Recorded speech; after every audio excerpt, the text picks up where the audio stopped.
Bom dia, hoje é 2 de maio de 2023, terça-feira pós-feriado, e estamos aqui logo cedo para fazer mais um Oriz Podcast, como não poderia deixar de ser, comentando os impactos da medida provisória 1171, editada no dia 30 de abril, no domingo, né, e já com eficácia a partir do dia 1º de maio. Essa MP ela tem como objetivo aumentar o limite de isenção para o imposto de renda da pessoa física, né? Mas naturalmente não seria esse o assunto nosso aqui, e sim, né, grande parte da medida provisória que trata da mudança do regime de tributação das aplicações financeiras no exterior. Para isso, nós estamos aqui com a nossa advogada de Wealth Planning, a Daniela Cafaro. Bom dia, Dani. Bom dia. E também Marcos Demarque, nosso economista-chefe. Bom dia. Bom, então, primeiro, Dani, se você puder resumir aí quais foram os principais pontos aí dessa proposta, né, na MP de alteração de regime de tributação. Como você falou, né, bom dia a todos, primeiro, e a todas. A MP foi publicada, né, realmente dia 30, passou a valer, né, desde ontem, dia 1º. Vale ressaltar que ela depende de uma aprovação ainda no Congresso Nacional. De qualquer maneira, o prazo para isso seria de 60 dias prorrogáveis por mais 60. Mas atacando aqui os pontos principais, né, os que são mais sensíveis para o nosso cliente, acho que vale começar, primeiro, alíquotas, né, que foi uma diferença que essa MP trouxe em relação a propostas que a gente viu anteriormente. Diferente do que aconteceu no passado, ela propõe algumas faixas novas para tributação desse tipo de rendimento produzido no exterior, e que tem que ser uma tributação, como a própria MP fala, em separado. Só para informação, ela trata como isentos, né, os rendimentos de até R$6.000 no ano, tributáveis em uma alíquota de 15% de imposto de renda, os rendimentos entre R$6.000 e R$50.000 anuais, e acima de R$50.000, uma alíquota de 22,5%. Então, esse é uma questão bastante diferente, que, como eu falei, em outras propostas não havia essa alteração específica da alíquota, inclusive. Para o investidor que tem esse tipo de ativo, né, aplicação financeira no exterior, a companhia offshore, que é um tema que a gente trata bastante, né, e outros ativos, o que tem de bem latente de mudança? A gente não teria mais um diferimento de imposto como há hoje, né? Que caso o cliente, né, o investidor, decida por não retirar dinheiro, por exemplo, da companhia offshore, ele goza de um diferimento bastante interessante. Isso haveria uma mudança para que ele fosse obrigado a reconhecer anualmente o lucro produzido pela sua companhia, apontado em balanço em 31/12, deveria reconhecer esse lucro, ainda que não distribuído, ele seria tributável e se somaria ao custo de aquisição dessa sociedade no exterior. Então, anualmente eu vejo qual foi o lucro produzido, converto para reais, tributo e somo aquilo ao meu valor anterior integralizado na pessoa jurídica. Essa seria uma sistemática diferente, alguns outros países, né, já adotam, e a gente sempre comentou aqui, eu fiz um podcast um tempo atrás, Caval, com o Ricardo Niemeyer, que a gente até mencionou, né, que é um ponto de atenção e que mudaria ali essa obrigação da pessoa física com relação a essa tributação.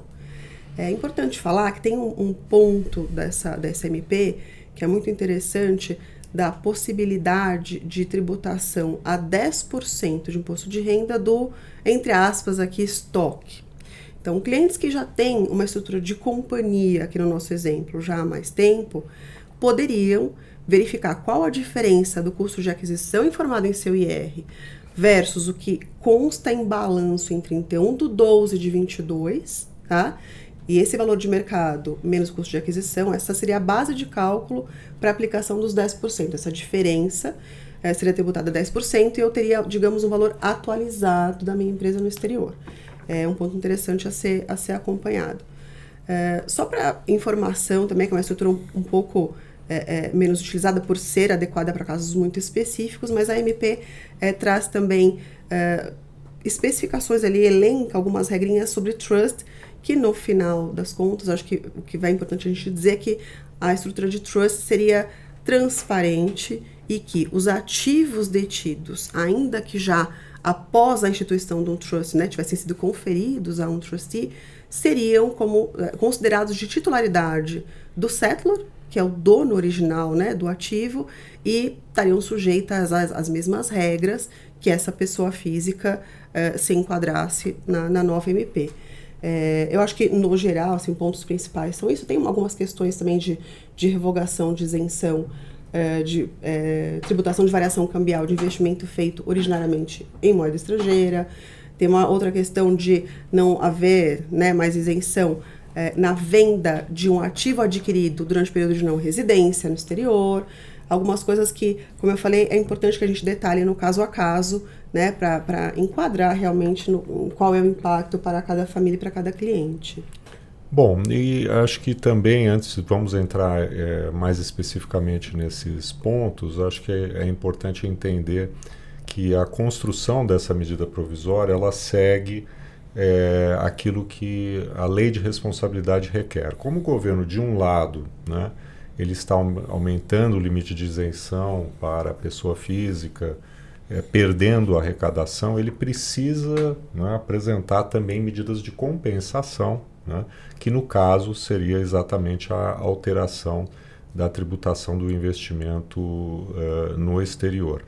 Também bastante importante deixar claro que essa mudança da tributação ela é válida, as novas alíquotas, o fim do diferimento, ela é válida a partir de 1º de janeiro de 2024. E por quê?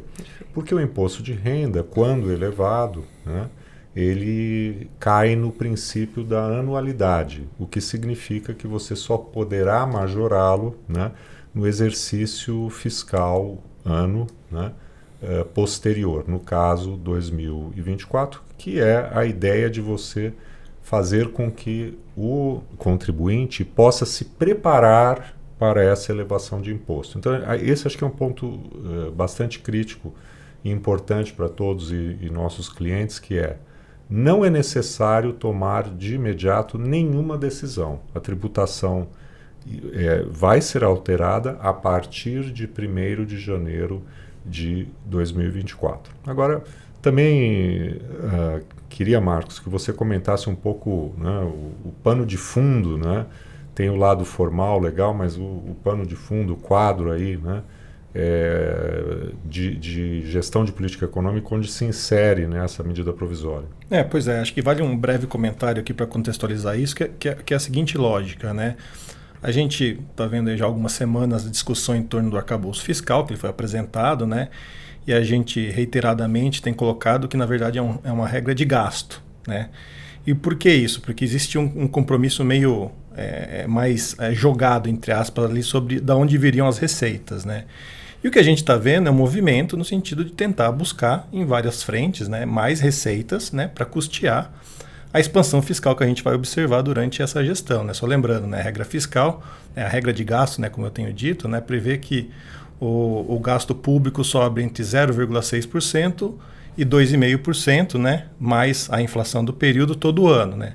Isso, na prática, né, requer que o governo arrecade aí de 100 a 150 bilhões de reais a mais todo ano, né, para estar custeando esse aumento de gasto, né, e entregando um resultado fiscal primário, né, compatível com as metas que foram delineadas pelo Ministério da Fazenda. Então, acho que o ponto aqui é exatamente esse, estão vindo essas medidas de aumento de arrecadação e provavelmente a gente vai ver ao longo dos próximos meses mais medidas nesse sentido. Não é pouco o que eles precisam achar aí de volume de recursos, né, para custear os planos que eles estão na cabeça, né? Inclusive, né, na ideia de ainda desonerar, né, fazer algumas isenções para algumas partes da sociedade, o Lula cogitou esse final de semana, inclusive tornar isento os impostos que incidem sobre o PLR, né, distribuição de lucros e de resultado, né? Seria mais uns 3, 4 bilhões de reais, né, de isenções aí, que ele precisaria buscar alguma fonte de receita. Então, assim, acho que a gente vai ter um ano, provavelmente, cheio de notícias nesse sentido e vários balões de ensaio, e a gente vai precisar ficar atento, entre outras coisas, como o Congresso vai se comportar, porque, por exemplo, as notícias aí que a gente tem recolhido no final de semana é que a inclusão dessa isenção, dessa tributação lá fora, né, foi feito meio a toque de caixa, sem muita conversa com o Congresso olhou um pouco espantado, né, que não tinha muito sido consultado nesse sentido. Então, precisa ver como que tem que ter esse acerto, né, porque o Congresso não gosta de ser pego desprevenido em cima desses temas aí. E só lembrando, né, o Paulo Guedes, né, a administração anterior, tentou passar algum tipo de medida nesse sentido, não conseguiu. Então, tem muita coisa incerta aí que tem que tomar bastante cuidado, não dá para ser precipitado nessa hora. Perfeito. Agora, vamos voltar à MP em si, Dani. Uma primeira pergunta que todos se fazem em sendo aprovada a MP nos termos propostos, né, como fica a vantagem de você ter a empresa offshore lá fora, com a mudança do regime de tributação, a tributação anual? Como ela fica ainda em termos dos seus benefícios frente a você ter uma estrutura de investimentos na pessoa física? Sim, eu acho que assim como outros veículos, assim, não invalida a estrutura. Normalmente no planejamento patrimonial, na organização de patrimônio, a gente não considera somente a parte fiscal. Eu concordo, obviamente ninguém vai negar que é um grande apelo, mas isso é feito por outras razões, inclusive a sucessória. E ainda assim, a pessoa jurídica, ela traz um benefício que, quando o investidor brasileiro faz a aquisição dos ativos em nome próprio, ele não tem previsão para compensação de prejuízos, né? Então, um exemplo que eu dou muito para clientes em reuniões é, se o cliente comprou 10 ativos, né, liquidou os 10 por alguma razão, em um somente ele teve lucro, em 9 teve prejuízo, a regra diz que ele vai tributar, né, aquele único em que ele teve ganho e vai absorver o prejuízo dos outros 9. Não existe compensação, né, entre as operações. Na companhia offshore, a gente sempre tem que lembrar que quando eu coloco o meu recurso financeiro dentro da empresa e a empresa passa a operar e a comprar uma série de ativos financeiros ali dentro, isso vai automaticamente se compensar. As operações vão se compensar entre elas, lucros e prejuízos, e no final eu teria que tributar somente o lucro puro produzido pela companhia. Isso já é um grande ganho quando a gente pensa numa carteira de investimentos mais robusta no exterior. E a questão sucessória também, né? Se eu estruturo essa companhia num país, né, onde não há tributação na transmissão por herança, por exemplo, eu não tenho essa preocupação. E vale a ressalva, obviamente, que a análise de incidência de imposto de herança no Brasil, ela sempre vai permanecer, né, para o sócio que detém aquela participação. No momento em que ele falta, como é que vai ser a transmissão para o herdeiro? Mas o que eu quero dizer é que, se essa estrutura é montada num país em que não há imposto de herança, eu não tenho a preocupação com relação à seleção de ativos, né? Onde é que eu comprei esse ativo? Onde é que ele está registrado, localizado, escriturado? E quando eu faço a aquisição em nome de pessoa física, eu tenho que ter esse cuidado. A depender do tipo de ativo que eu compro em meu nome diretamente, eu posso criar um risco, dependendo de onde estiver localizado esse ativo, de incidência de imposto de herança no momento em que eu vou transmiti-lo, né, para o meu herdeiro. Então, a estrutura em si, ela traz mais segurança, a questão de proteção de patrimônio, diversificação, proteção em relação ao território, isso tudo continua existindo e facilita a questão de organização de patrimônio de pessoa física deter a estrutura, ainda que, caso passe essa mudança, como eu falei, concordo que, né, não fica tão interessante, o diferimento ele é um negócio interessante, mas tem uma série de outros fatores que ainda vão ser de incentivo para a pessoa física brasileira ainda deter esse tipo de estrutura. Perfeito. E a possibilidade de você fazer, né, o recolhimento dos 10%, atualizar, né, o valor da sua empresa, é uma oportunidade que a lei traz, né? E tem muito a ver com essa ideia do governo arrecadar, né, recursos a curto prazo. Quando que ela poderia ser interessante enquanto opção?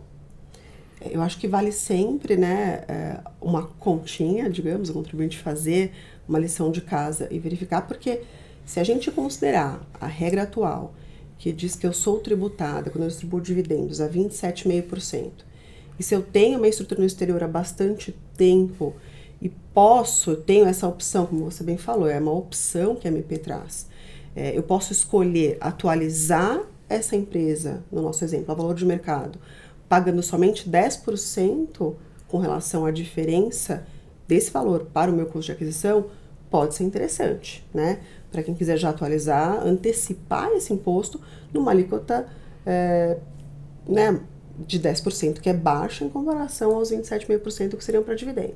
Mesmo não sendo tão baixa como já foi em outras propostas, né, que a gente teve no passado, eles não estão enganados, a 6%, a 3%, então... repatriação, né?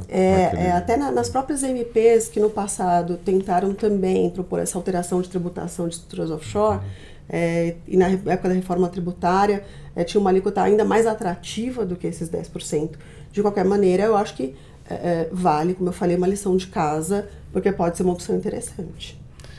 Excelente. E aqui um ponto que você comentou, Marcos, e eu hoje imaginaria, né, no Congresso haver bastante discussão dessa MP, não obstante, né, a gente ter que entender que na medida que ela casa a redução da tributação para a pessoa física com o aumento da tributação de rendimentos no exterior, né, a probabilidade de uma rejeição pura e simples da MP parece, né, menos provável, mas o Congresso talvez atue exatamente na moderação dessas alíquotas, né, que parecem muito salgadas, né, na tributação dos ganhos da pessoa física, né, a regra vigente, né, que se propõe ser alterada, o limite, as alíquotas, né, elas têm faixas de variação muito maiores do que as que estão aí, né, Dani? Sim,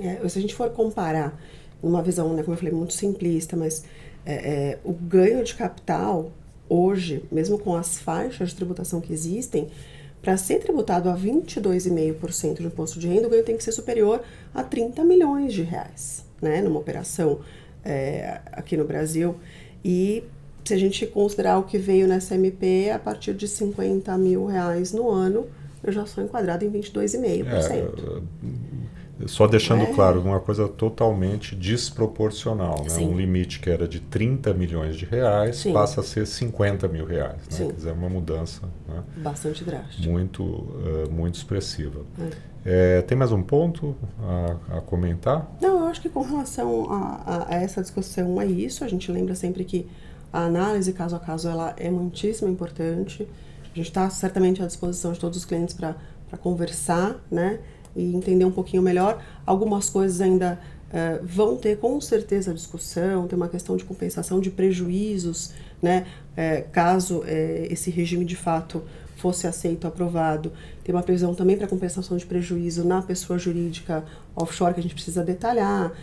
Tem algumas coisas que, como eu falei, conforme as conversas forem andando, a gente vai ter maior clareza e com certeza a gente vai voltar, né, também com outros encontros aqui para informar o cliente.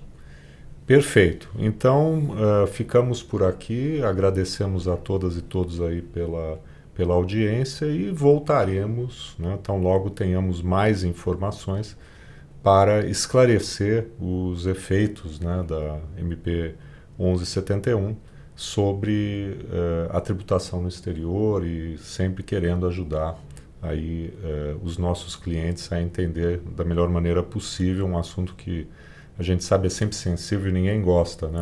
Que é aumento de imposto. Então, muito bom dia. Boa semana. Bom dia.